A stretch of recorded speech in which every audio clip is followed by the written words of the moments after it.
Ya, Assalamualaikum warahmatullahi wabarakatuh. Selamat siang semuanya. Perkenalkan nama saya Muhammad Fisar Ramadan. Saya adalah mahasiswa magang di Internet of Things BIS AI. Kali ini webinar kita berjudul melakukan segmentasi pasar pada UMKM dan startup dengan teknik double diamond. Nah, sebelumnya kita akan membahas tentang bagaimana sih cara kita melakukan sebuah segmentasi pasar, bagaimana cara kita mengelompokkan beberapa segmentasi customer, terus demografi, dan lain-lain pada UMKM maupun startup. Dan teknik double diamond ini adalah teknik yang mudah diterapkan baik dalam melakukan segmentasi pasar maupun dalam melakukan sebuah pengembangan ide, teman-teman.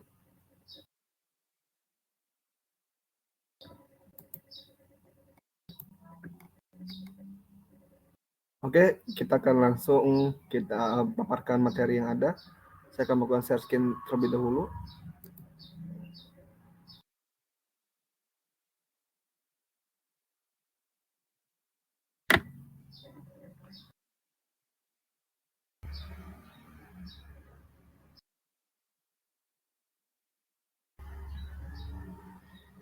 Baik, teman-teman sudah terlihat.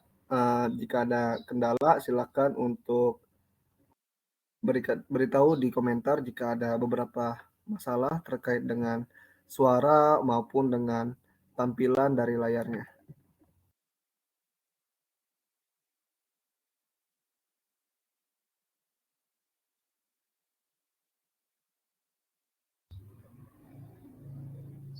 Oke, baik. Melakukan segmentasi pasar pada UMKM dan startup dengan teknik double diamond oleh M. Fisar Ramadan. Terus FPGA Engineer BIS AI. Oke, tak kenal maka kata sayang. Sebelum itu, mari kita kenalan terlebih dahulu. Nama saya Muhammad Fisar Ramadan. Saya adalah founder dari startup Let's Go. Kami adalah startup yang berdiri dalam baru tahun ini, tapi sudah dikembangkan sejak tahun 2020. Nah, kami telah meraih beberapa prestasi atau pencapaian. Di antaranya adalah top 15 idea in Jakarta Future City pada tahun 2020. Lalu kita juga pernah meraih top 3 idea in Idea for Now Indonesia oleh Kirya ID pada tahun yang sama. Lalu kita juga menjadi partisipan inkubator startup Idea in Head for Now South Korea oleh Credit Factory pada tahun 2021. Lalu terakhir di tahun 2021 kami menjadi top 30 dalam event AI Creation Indonesia. Teman-teman bisa kunjungi official Instagram kami pada @trustgo.official di Instagram. Silakan di-follow untuk mendapatkan informasi lebih lanjut tentang Trustgo. Trustgo sendiri adalah sebuah layanan sistem cerdas pengangkutan sampah berbasis mobile, teman-teman. Kita fokus pada pengangkutan sampah baik di komplek, dan kita juga menyediakan beberapa layanan yang lain seperti Smart TPS, Smart Trash Box, dan vending mesin sampah. Baik, sedikit sekian perkenalan dari saya, sekaligus tentang startup yang sedang saya bangun bersama teman-teman saya. Tentunya dalam membangun sebuah startup ini, bisnis ini, kami tidak melalui proses yang instan. Tentunya melalui beberapa proses inkubasi, mentoring, dan lain-lain. Tentunya juga kita melakukan sebuah segmentasi pasar. Beberapa kali kami merombak ide dan beberapa kali kami melakukan perombakan segmentasi pasar. Dan pada proses-proses itu kami melakukan teknik double diamond pada segmentasi pasar kami agar kami lebih mudah memahami dan lebih cepat menemukan mana pasar yang tepat untuk kami pasarkan. Oke, kita membahas segmentasi pasar. Tapi kita perlu tahu apa itu pasar. Pasar adalah sebuah tempat bertemunya penjual dan pembeli untuk melakukan transaksi jual beli berbagai produk atau jasa. Pasar juga didefinisikan sebagai serangkaian sistem dan tidak hanya sebatas tempat, di mana sistem tersebut mampu mengatur kepentingan antara pihak pembeli terhadap pihak penjual. Nah, Tentunya pasar itu nggak hanya berbentuk fisik seperti ini teman-teman. Seperti pasar tradisional yang kita kenal, pasar juga termasuk swalayan maupun minimarket yang sering kita kunjungi sehari-hari. Itu juga termasuk pasar secara fisik. Namun pasar dalam kurun waktu sampai sekarang di era digital ini pasar berubah bentuk menjadi digital teman-teman. Kita mengenal ada Shopee, lalu ada Lazada, Tokopedia dan lain-lain. Itu juga termasuk pasar. Pasar di sini tidak hanya sebatas fisik, tidak hanya sebatas platform atau website atau aplikasi, tapi pasar yang kita maksud dalam bisnis adalah siapa yang akan membeli produk kita, lingkup apa yang akan membeli produk kita. Misal kita menawarkan mungkin produk-produk kecantikan, mungkin kita menawarkannya ke teman-teman kita melalui grup WA, grup keluarga, lalu kita lewat Instagram. Nah, itu juga termasuk pasar. Pasar kita adalah teman-teman kita yang notabene adalah seorang mahasiswi dan juga ibu-ibu rumah tangga dan mereka melakukan transaksi terhadap kita bersama kita dan itu bisa disebut sebagai pasar, teman-teman.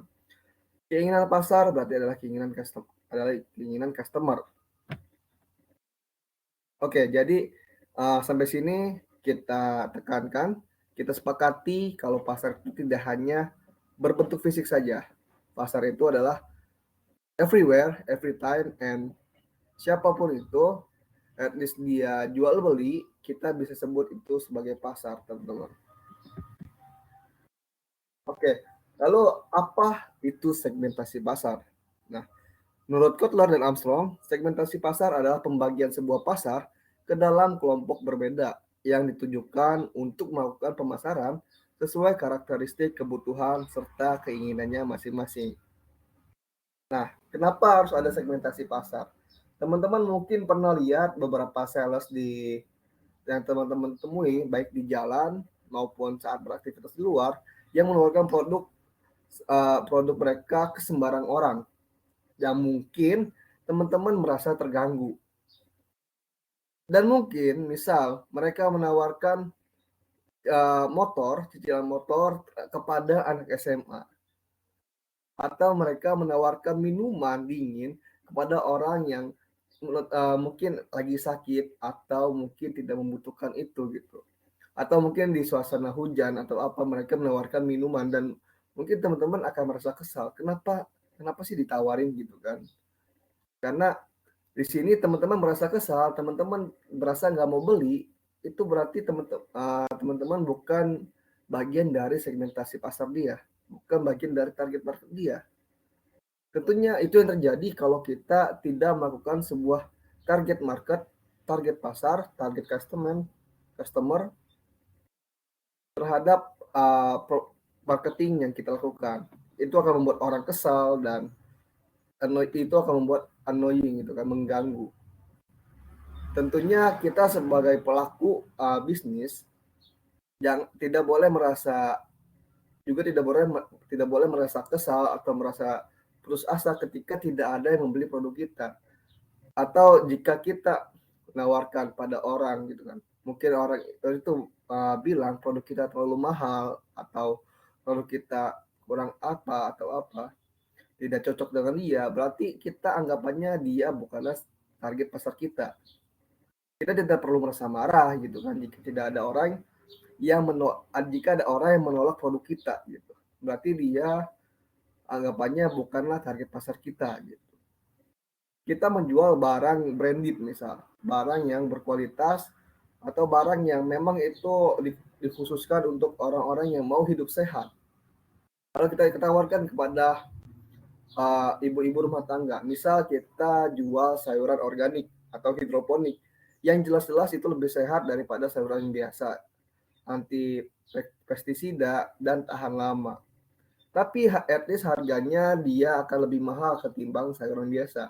Contohnya kita bisa ambil bayam. Bayam di warung harganya hanya 2.000 atau 3.000 satu ikan.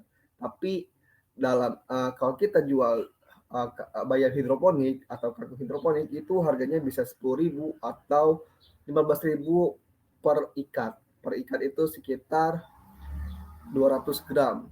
Sangat-sangat sedikit. Dan kalau kita tawarkan kepada ibu-ibu rumah tangga biasa, mereka otomatis akan menolak karena mereka akan pilih beli sayuran di warung. Itu bukan berarti produk kita yang kita jual itu tidak laku atau tidak diminati oleh pasar. Itu artinya dia bukanlah orang yang tepat untuk kita tawarkan.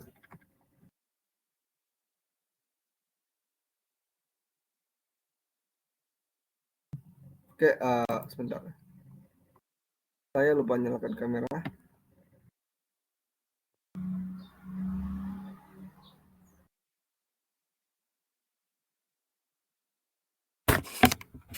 Oke.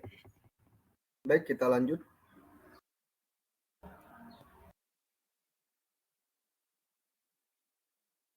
Oke.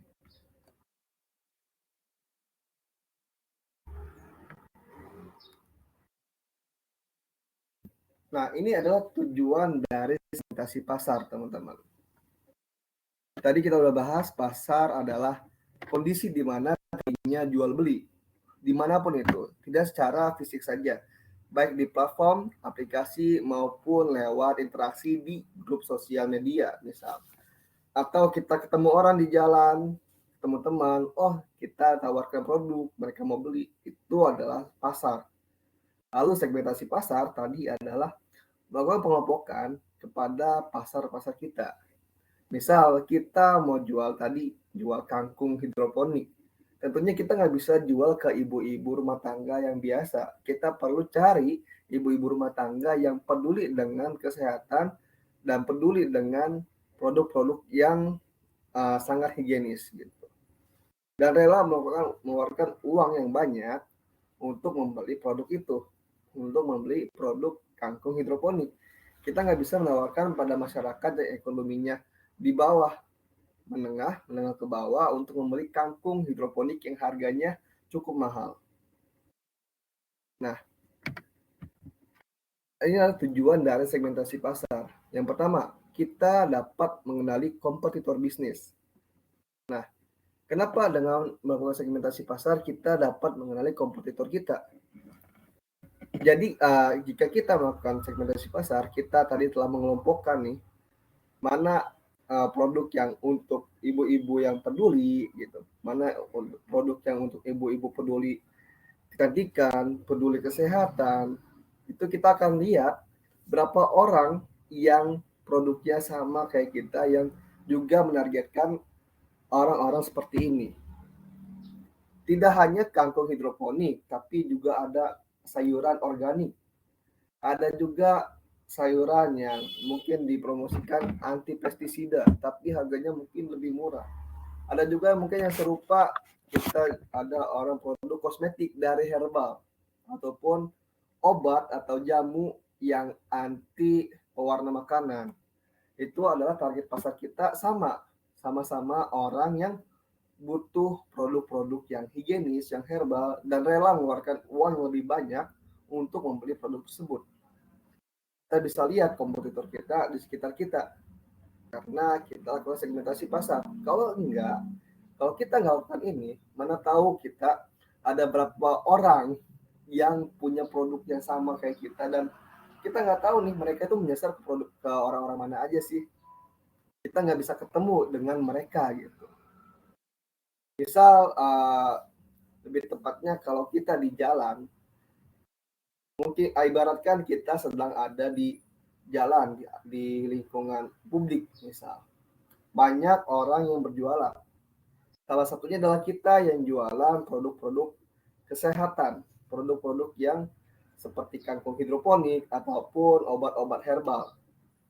Kita bisa lihat orang yang bergaya hidup sehat. Misal dia itu sedang jogging atau makannya itu membawa tempat makan dari rumah dengan alat-alat yang kelihatan sangat higienis dan kita samperin, kita datangi orang seperti itu dan kita akan ketemu dengan kompetitor lain yang ternyata juga melihat si orang itu dan kita bisa tahu oh ternyata ada banyak orang nih yang juga menyasar atau menargetkan si ibu ini sebagai customer. Kita bisa lihat itu. Kita dapat meningkatkan pelayanan menjadi lebih baik. Tentunya tadi kalau kita udah tahu, oh ternyata target pasar kita adalah ibu-ibu yang peduli dengan kesehatan dan kehigienisan. Kita bisa pelajari perilaku dari orang-orang yang bergaya hidup sehat. Misal mereka ternyata selalu menggunakan hand sanitizer. Mereka selalu melakukan disinfektan kepada alat makan. Mereka sangat higienis gitu kan. Mereka membawa alat makan sendiri. Tapi kita bisa meningkatkan pelayanan kita dengan mengcover atau melakukan pelayanan lebih terhadap produk kita untuk menjadi lebih bersih atau lebih higienis agar si pelanggan ini puas gitu. Kalau kita nggak tahu apa yang mau diinginkan target pasar kita, target kita si ibu-ibu tadi yang suka higienis, kita nggak tahu dia higienis, kita tawarkan produk kita yang mungkin emang buat tujuannya adalah obat herbal, tapi kemasannya tidak dikemas secara bersih. Misal masih pakai plastik bening gitu kan, yang tidak dilakukan proses disinfektan atau segala macam, mungkin si ibu-ibu itu akan merasa tidak suka, tidak senang gitu.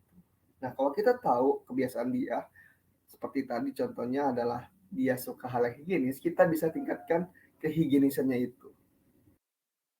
Oke, yang ketiga adalah menjadi bahan evaluasi dan perencanaan bisnis. Nah, kita akan lebih mudah melakukan evaluasi dan perencanaan bisnis kalau kita tahu segmentasi pasarnya. Nah, kalau tadi kita udah tahu perilakunya adalah si ibu tadi suka hal yang higienis, kita bisa evaluasi nih, oh ternyata produk kita kurang higienis loh. Kita harus lakukan evaluasi nih, kita tambah kehigienisannya, ditutup lebih rapat, di cover dengan sedemikian rupa dengan desain yang menarik, yang kelihatan clean gitu. Terus kita bisa lihat yang awalnya kita hanya promosi di sekitar area publik saja, kita bisa tahu si ibu ini ternyata suka mendatangi gym gitu kan, gym atau tempat yoga atau tempat senam, juga sering mendatangi salon-salon kecantikan untuk terapi misal. Nah, kita bisa melakukan sebuah evaluasi, oh yang awalnya kita hanya coba tadi jualan di sekitaran area publik, mungkin seperti lapangan olahraga gitu kan. Kita bisa lakukan perluasan marketing untuk pergi ke gym atau pergi ke tempat senam atau pergi ke salon untuk mencari target pasar kita nih, untuk mengejar mereka. Itu adalah suatu evaluasi dan perencanaan yang bisnis yang baik. Terus mungkin kita juga bisa ngelihat, oh ternyata si ibu-ibu ini suka harga yang murah tapi dapat kualitas yang baik gitu. Oke, kita bisa mungkin tingkatkan pelayanan kita, tingkatkan kualitas kita, tapi ternyata harganya ini sangat murah dengan layanan yang kita berikan misal.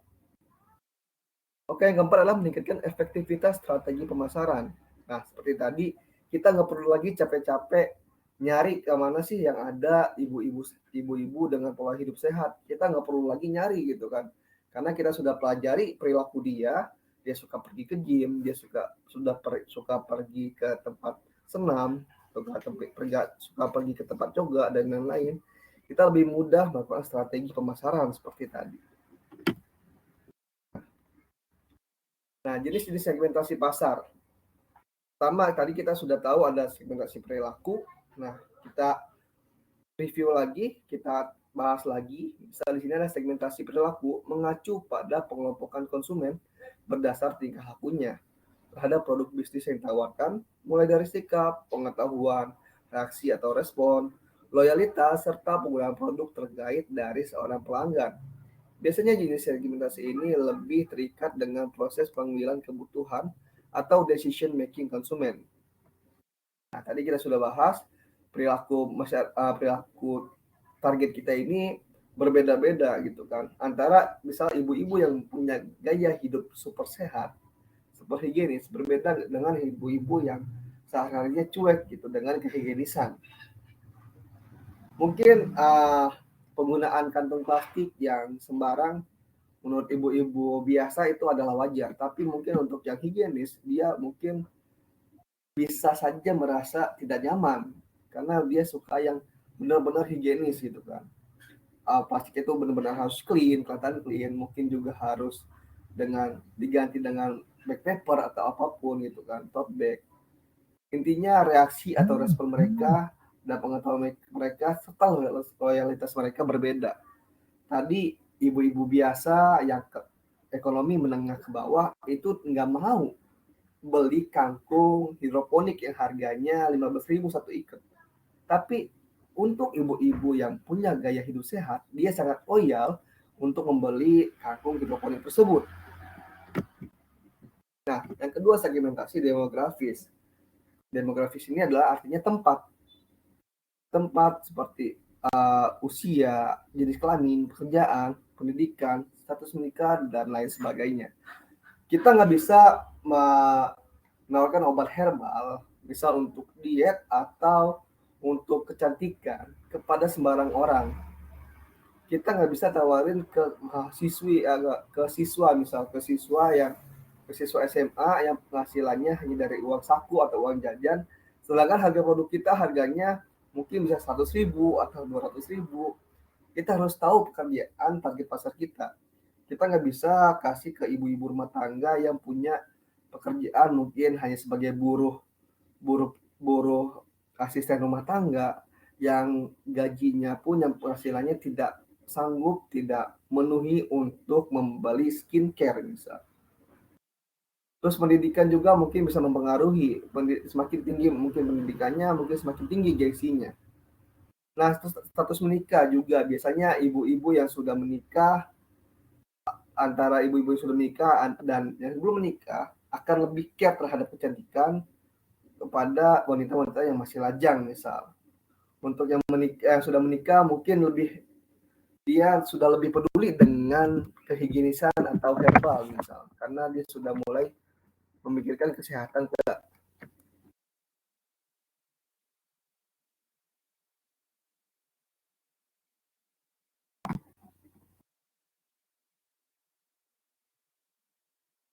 Oke. Yang ketiga adalah segmentasi psikografis. Psikografis ini adalah cenderung berhubungan dengan aspek psikolog pelanggan. Umumnya pelaksanaan segmentasi ini cukup rumit lantaran kita wajib memahami selera target konsumen secara mendalam. Untuk itu kita bisa manfaatkan survei seperti pembagian kuesioner agar dapat mengetahui preferensi sebenarnya dan dari konsumen terkait. Nah, ini yang disebut gaya hidup tadi, gaya hidup sehat. Tidak semua orang punya gaya hidup sehat dan itu adalah suatu pola pikir atau psikolog dari seseorang. Lalu yang terakhir adalah segmentasi geografis. Nah, segmentasi di mana tempat tinggalnya. Kita nggak bisa menawarkan produk kecantikan kita yang harganya 100.000 atau 200.000 bahkan sampai 1 juta ke lingkungan pemukiman yang mungkin dengan taraf ekonomi menengah ke bawah.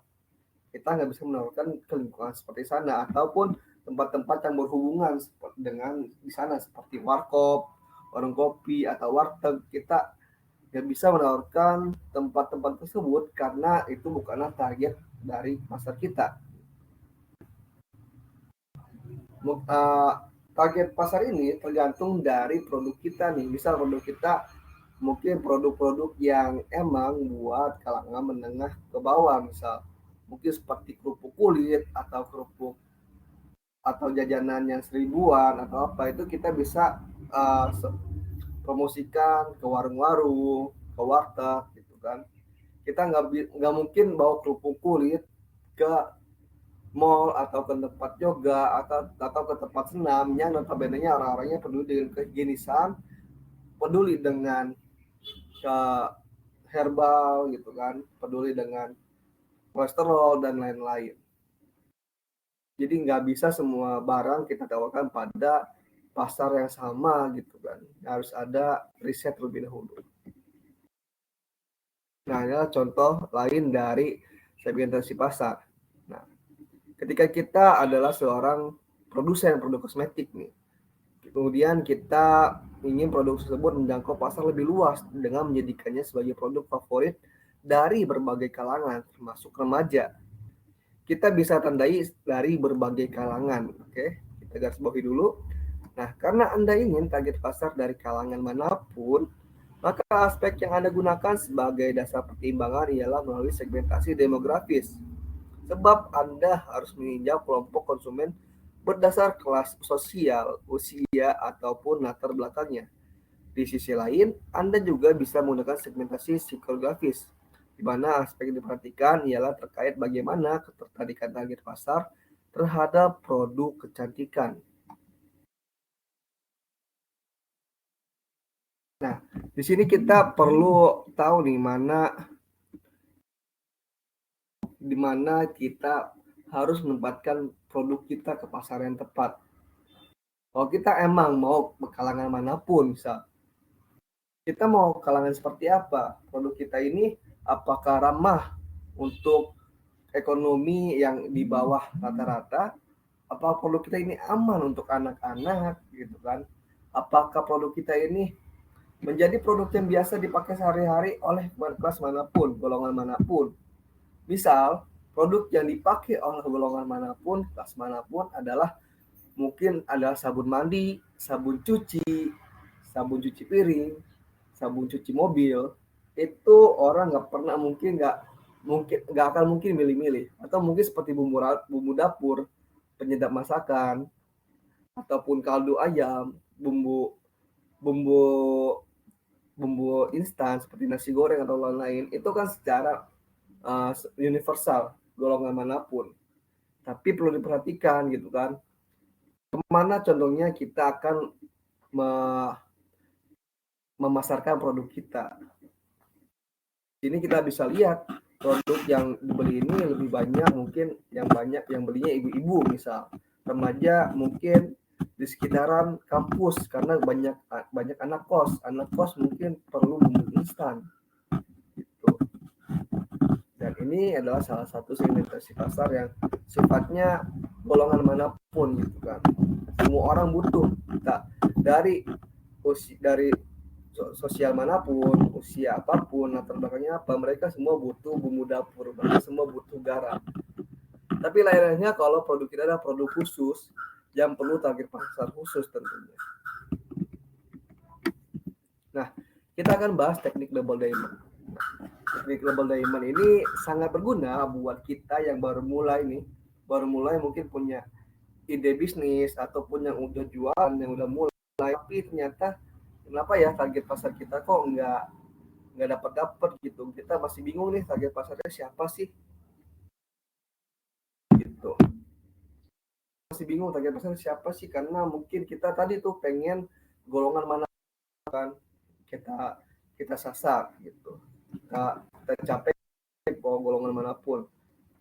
Itu mungkin teman-teman masih ada yang salah karena teman-teman mungkin menjual produk kecantikan ke semua orang misal. Nah, teknik double diamond ini kita bagi dua. Ada yang sebelah kiri, to do right, doing right, dan ada yang sebelah kanan teman-teman, doing this left. Nah, sebelah kiri ada doing this right, ada discover, ada define, dan sebelah kanan adalah develop dan deliver. Ini adalah teknik yang biasa dipakai untuk mendesain suatu ide teman-teman. Teman-teman bisa pakai ini untuk mendesain ide. Nah, cara kerjanya sangat sederhana teman-teman. Untuk penerapannya, ini adalah pertama kita punya sebuah segmentasi pasar, misal punya masalah satu. Masalahnya adalah siapa orang yang pakai produk higienis. Pertanyaannya, kita punya masalah, ada gak sih orang yang pakai produk higienis gitu. Nah, untuk itu kita perlu meluas pandangan kita, perlu menjabarkan setiap aspek yang ada. Oh, ternyata ada ibu-ibu yang suka gaya hidup sehat gitu. Terus ada remaja yang mulai cinta gaya hidup sehat gitu kan. Terus ada mungkin orang tua lansia yang juga gaya hidup sehat, dan mungkin ada anak-anak gitu kan yang nonton DVD-nya, mungkin ibu-ibunya yang beli yang sudah peduli dengan anaknya sejak usia dini. Nah, produk kita ini nantinya untuk siapa? Kita kerucutkan lagi. Tadi kita ada 4 kan, ada ibu-ibu, ada remaja, ada lansia, dan ada anak-anak. Kita tanya lagi dengan satu pertanyaan, dari 4 itu, pilih satu, siapa yang mau kita jadikan target pasar kita secara spesifik. Jadi mungkin emang produk kita produk kesehatan, produk yang ditujukan untuk orang-orang yang peduli dengan kesehatan, tapi ternyata setelah kita kelompokkan lagi secara demografis, banyak usianya ternyata. Kita perlu kelompokkan lagi usia mana gitu kan yang perlu kita targetkan. Oke, mungkin kita targetkan untuk remaja aja deh gitu kan di sini. Oke, di sini akan muncul masalah baru, problem definition gitu kan. Bagaimana cara mengembangkan produk yang diinginkan oleh remaja? Remaja ini ingin produk kesehatan seperti apa sih? Kan kita udah tahu remaja termasuk salah satu kategori kelompok yang peduli dengan kesehatan. Tapi kesehatannya seperti apa yang mereka inginkan? Kita jabarkan lagi di sini. Kita jabarkan lagi. Oke, oh mungkin satu mereka mungkin peduli dengan kecantikan, kesehatan kulit. Oke, terus mereka peduli dengan kesehatan, ada lagi mereka peduli dengan kesehatan mungkin berat badan, diet gitu kan. Atau mereka peduli dengan kesehatan rambut. Terus mereka peduli dengan kesehatan dalam tubuh, mungkin kolesterol atau apapun itu. Nah, lalu kita tinggal kita lagi.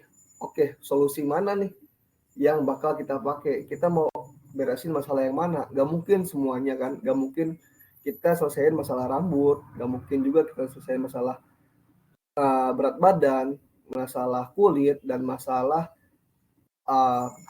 organ dalam tubuh secara bersamaan. Kita perlu pilih salah satu. Itulah gimana cara kita melakukan segmentasi pasar sekaligus melakukan suatu pengerucutan ide teman-teman. Jadi kalau teman-teman yang masih ada nih melakukan bisnis atau jualan, teman-teman masih punya target market yang terlalu luas, teman-teman coba deh teman-teman definisikan dulu masalah apa yang pengen teman-teman bawa. Kita akan bahas tentang teknik double domain ini, kita akan jabarin. Oke, kita akan bahas sisi kiri terlebih dahulu. Doing this right, ada discover dan ada define. Nah, discover ini sebelumnya kita ini akan bahas sekalian gimana cara menentukan sebuah ide ya dengan menggunakan teknik double diamond ini. Karena segmentasi pasar umumnya dilakukan di awal teman-teman, saat pengembangan ide, bukan saat teman-teman sudah jalan, teman-teman baru lakukan segmentasi pasar. Itu adalah langkah yang salah. Kalau misalnya teman-teman sekarang sudah berjalan dan sudah ada yang telanjur jualan dan belum melakukan segmentasi pasar, mungkin teman-teman perlu ulang terlebih dahulu, perlu riset terlebih dahulu. Teman-teman lakukan segmentasi pasar terlebih dahulu dan mungkin teman-teman akan sadari ada beberapa part atau bagian dari teman-teman yang salah ambil langkah atau putusan. Decision making ini penting dalam segmentasi pasar. Oke, kita akan bahas discover. Discover ini adalah proses penemuan dimulai dengan sebuah pemicu. Pemicu ini adalah sebuah masalah berupa ide atau tantangan atau perubahan yang terjadi secara makro maupun mikro, secara besar atau secara kecil. Misal teman-teman mungkin lagi diam gitu kan, mungkin lagi nongkrong, lagi diskusi sama teman-teman kecil, tiba-tiba tercetus satu ide, misal, oh gimana kalau kita misal bikin skincare dari kulit, misal dari kulit ubi misal gitu kan, atau dari kulit jagung, dari kulit jagung gitu kan, atau apapun itu, atau mungkin dari alpukat misal, lebih gampangnya. Gimana kalau kita bikin skincare dari alpukat gitu? Wah, tertutup gitu kan. Terus contoh lagi sebuah masalah. Soalnya nih sekarang nih banyak orang yang mukanya berminyak misal. Ternyata si alpukat ini bisa menurunkan kadar minyak dalam wajah misal gitu. Oh, ini adalah suatu ide dan masalah dan kita temukan tantangan. Tantangannya emang masih ada, orang peduli gitu dengan produk yang herbal. Karena banyak produk-produk yang punya efek samping dan teman-teman jual produk herbal, memang tantangannya adalah emang orang yakin gitu kan dengan produk herbal bakal lebih baik atau bakal lebih ampuh ketimbang obat-obat dan atau kosmetik yang sudah teruji misal. Nah, sebelum merespon pemicu tersebut, kita perlu memahami terlebih dahulu nih teman-teman, sehingga kita tidak buru-buru mengambil atau membuat rencana untuk meresponnya. Karena bisa jadi pemicu tersebut hanyalah penampakan dari sebuah gunung es. Artinya, penampakan dari sebuah gunung es ternyata di bawahnya itu lebih besar teman-teman. Peluang yang akan muncul bisa kita lihat melihat pemicu tersebut dari sudut pandang baru. Jadi kita udah punya satu ide, punya suatu masalah, kita nggak boleh lihat dari satu sudut pandang aja. Kita tanya nih langsung ke customer, dari banyak orang kita tanya, dari misal dari remaja mungkin dari SMA, gimana sih kulit kalian berminyak enggak gitu. Terus tanya lagi ke yang lain, kira-kira kalau pakai produk yang uh, bukan bukan herbal, kira-kira lebih nyaman mana antara pakai produk herbal sama non herbal. Kita perlu tanya tuh, perlu riset lagi. Dan mungkin masalahnya bukanlah tentang herbal atau non herbal, tapi tentang kecepatan bagaimana si uh, kosmetik ini dapat melakukan perubahan pada wajah misal. Masalahnya bukan herbal atau non herbal, orang mungkin nggak peduli tentang herbal dan non herbal. Orang pedulinya, gue pakai ini gue jadi cantik, gue jadi mulus, gue jadi gak berminyak. Mungkin hanya itu aja masalahnya, mungkin hanya sesimpel itu aja, dan kita nggak perlu buru-buru untuk melakukan hal itu. Oke, maaf, saya ada tamu sebentar.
You are currently the only person in this conference.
Tes, apa suara saya terdengar? Lanjut teman yang baru bergabung. Baik, tadi kita sudah baru membahas sedikit tentang teknik double diamond nih. Kita bahas tentang discover, lanjutkan. Nah, teman-teman nih, pas kita udah punya ide gitu kan, udah punya segmentasi pasar, udah punya tadi misal, oh ibu-ibu suka gaya hidup yang higienis, kita nggak bisa langsung memutuskan gitu kan. Bisa langsung memutuskan masalah yang kita bawa adalah ibu-ibu cuma sekedar suka hal yang higienis. Mungkin aja nggak cuma higienis gitu kan. Mungkin ada gaya hidup yang lain, faktor yang lain. Misal mungkin dari faktor harganya, nggak suka harganya terlalu mahal misal. Atau mungkin masalahnya bukan higienisnya, tapi mungkin lebih ke arah kebersihan yang mungkin terlihatnya sederhana mungkin kan. Penyajiannya mungkin yang penyajian yang rapi. Hanya rapi aja, nggak perlu higienis mungkin. Misal kita kayak sekarang nih masih banyak banget yang buka UMKM, terutama UMKM nih, jajanan tradisional seperti telur gulung itu dibuat sedemikian rupa seperti jajanan di stand-stand di mall, seperti jajanan di stand-stand yang ada di mall dengan packaging yang sangat rapi gitu kan, standnya sangat pakai stainless steel misalkan, terus penyajiannya pakai kotak box makanan gitu kan, atau mungkin plastiknya juga yang bagus gitu kan, terus tusuknya adalah tusuk yang benar-benar kelihatan bersih banget gitu kan. Ternyata pembelinya nggak serame yang kita kira misalnya gitu. Itulah suatu kesalahan karena banyak yang jual seperti itu tidak pada tempatnya. Mungkin kalau jual di mall itu sangat-sangat cocok teman-teman. Dijual di tempat-tempat wisata, banyak wisatawan yang dari luar daerah ataupun dari luar negeri. Itu kan sangat bagus untuk menunjukkan kalau kita peduli dengan kebersihan gitu kan. Tapi mungkin bagi masyarakat biasa, bagi masyarakat lokal, nggak perlu hal-hal yang seperti itu. Kita cukup jajan telur gulung yang biasa, yang seribuan, dengan packaging ala kadarnya gitu kan. Mungkin yang ada dipakai gerobak ataupun dipikul, cukup seperti itu dan kita sudah merasa puas gitu kan. Nggak perlu dengan stand-stand yang kelihatan mewah atau seperti apa gitu kan. Nah, itu salah satunya. Kita mungkin berpikir terlalu jauh. Oh, orang-orang suka yang higienis gitu kan. Terus kita dengan sangat terburu-buru mematokkan kalau semua orang suka dengan packaging yang higienis, yang rapi, dengan box atau apapun itu. Ternyata pada praktek di lapangannya nggak semua orang tuh suka dengan packaging yang ya sangat-sangat rapi mungkin dari penyajiannya bagus tapi kita yang merasanya mungkin agak ribet juga misalkan kok beli telur gulung doang kayak mau beli apa gitu kan, mungkin pakai nomor antrian segala atau apa dengan packaging kok kayak ribet banget gitu kan, mungkin estetik gitu tapi nggak semua orang suka dengan yang estetik secara apa ya, mungkin untuk kopi mungkin itu wajar estetik tapi kalau untuk jajanan sehari-hari dengan harga yang sehari-hari juga itu nggak worth it gitu kan, dan malah orang tuh pengennya instan kan karena pengen beli telur gulung itu pengen jajanannya instan mungkin dengan harga murah juga tapi malah kita dipakai packaging yang agak ribet atau dengan seasoning yang tampilannya juga sangat menarik kayak hotel bintang 5 gitu kan, pelanggan mungkin akan agak kesel gitu kan.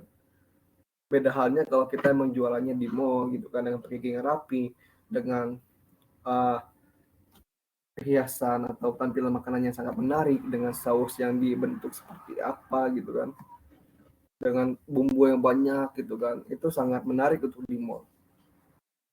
Jadi kita intinya di tahap discover ini, kalau kita ada pemicu atau ada suatu sentilan ide, kita nggak perlu buru-buru untuk menentukannya. Decision making di sini penting teman-teman. Yang kedua adalah define. Define adalah menetapkan masalah mana yang akan diselesaikan, mana yang terpenting, mana yang layak dikerjakan. Tujuannya adalah menemukan masalah yang benar-benar penting untuk diselesaikan. Proses ini dilakukan dengan mengumpulkan semua hasil riset di tahap sebelumnya, mengolah, mengelompokkan, dan menganalisa. Sebelumnya nih, tadi saat di sini kan kita discover di sini nih, kita jabarin dulu dia.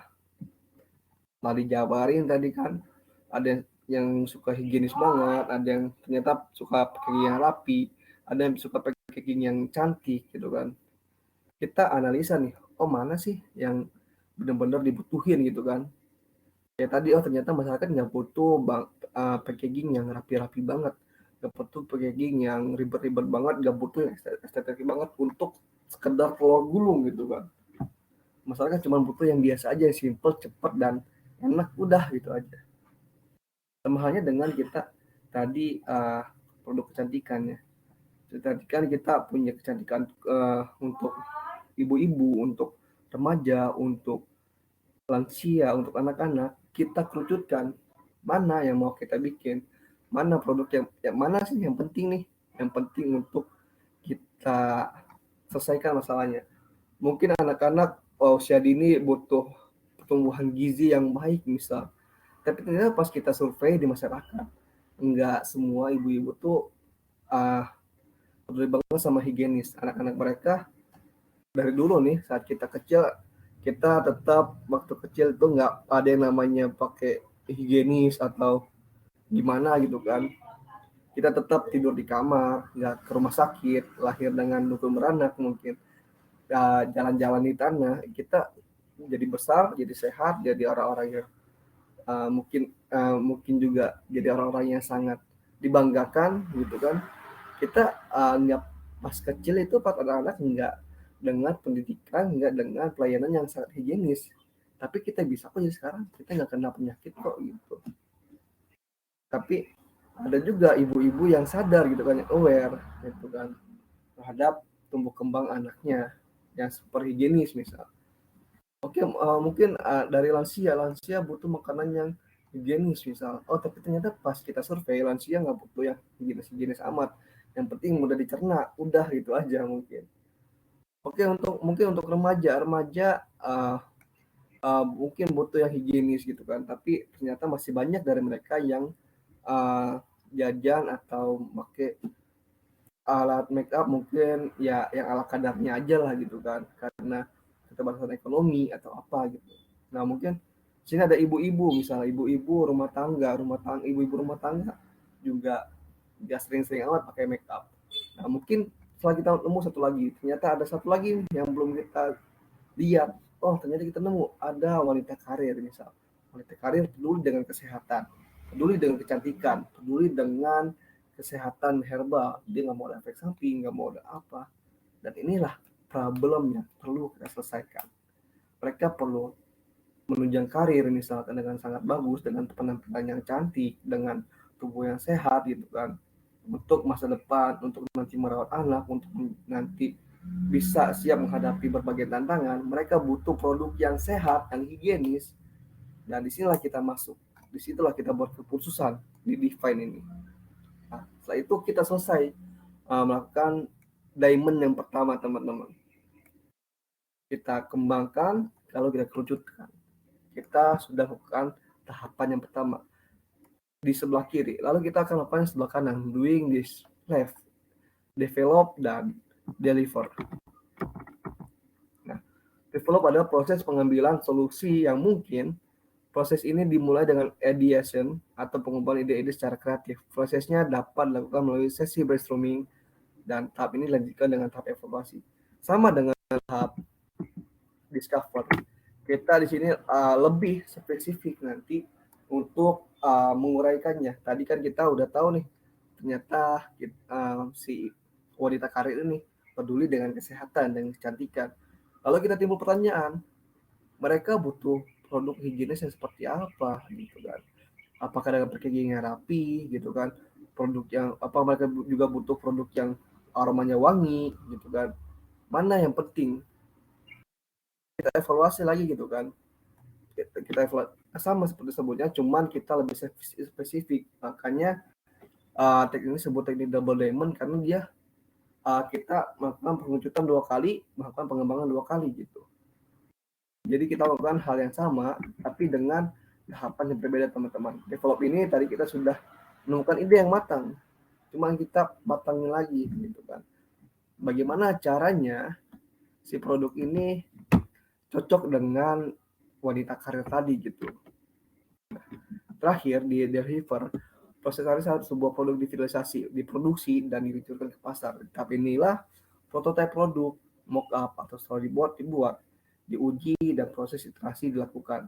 Target dari tahap ini bukanlah menghasilkan produk yang ideal dari tahap dalam memecahkan masalah, tapi lebih ke produk yang cocok gitu, produk yang dibutuhkan oleh masyarakat, oleh target pasar kita gitu. Jadi setelah kita lakukan evaluasi tadi, ternyata mereka nggak perlu produk yang wangi-wangi amat, mereka cuma perlu produk yang bikin mereka tampil lebih segar misal gitu kan. Kita ujung-ujungnya mungkin kita nanti buat mungkin skincare untuk wajah yang juga mungkin ada wanginya, tapi kan mungkin pas kita lihat mereka nggak perlu produk yang wangi gitu kan. Ini evaluasi gitu kan. Nggak perlu produk yang wangi-wangi amat, yang penting mereka kelihatan lebih cerah, nggak berminyak gitu. Atau mungkin pil kesehatan untuk menjaga berat badan. Mereka nggak perlu yang untuk benar-benar sampai diet atau gimana. Mereka cuma butuh untuk menjaga stamina mereka gitu kan. Untuk menjaga berat badan mereka supaya nggak kelebihan, nggak kekurangan. Mereka nggak berniat untuk kurus banget, nggak berniat juga untuk gemuk banget gitu. Nah, itulah bagaimana cara menerapkan teknik label diamond pada segmentasi pasar. Baik, terima kasih. Kita akan masuk ke sesi diskusi, teman-teman. Untuk teman-teman yang punya pertanyaan atau ada yang kurang jelas dari apa yang saya paparkan tadi, atau mungkin ada teman-teman yang kelewat partnya jelas di awal, boleh ditanyakan di sini. Boleh lewat komentar ataupun langsung melalui mic. Silakan.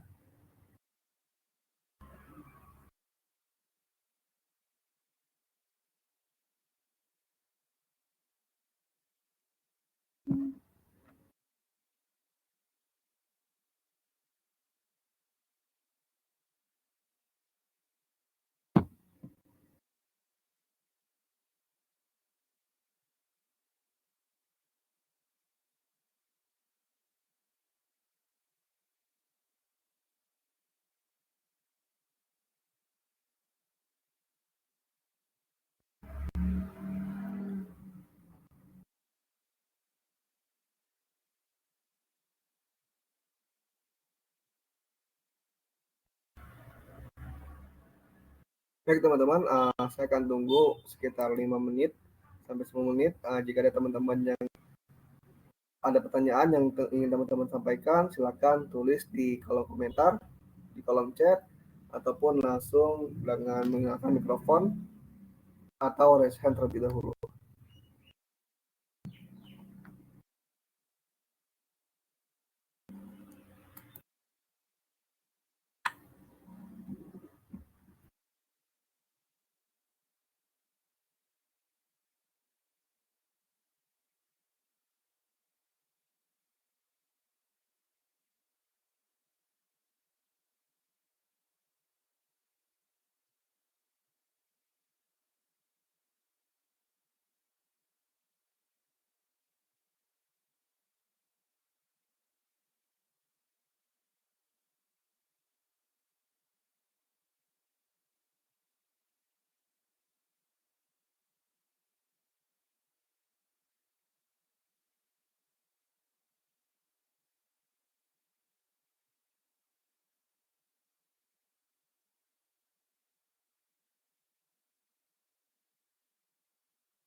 Baik teman-teman, mungkin sudah cukup dari apa yang saya sampaikan dan tidak ada pertanyaan.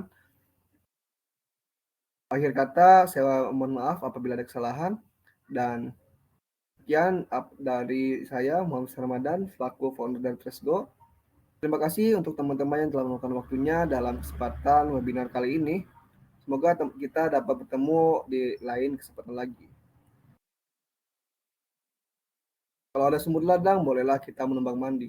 Kalau ada waktu lagi, bolehlah kita berjumpa lagi. Oke, selamat siang dan menjalankan aktivitas. Assalamualaikum warahmatullahi wabarakatuh. You are currently the only person in this conference.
You are currently the only person in this conference.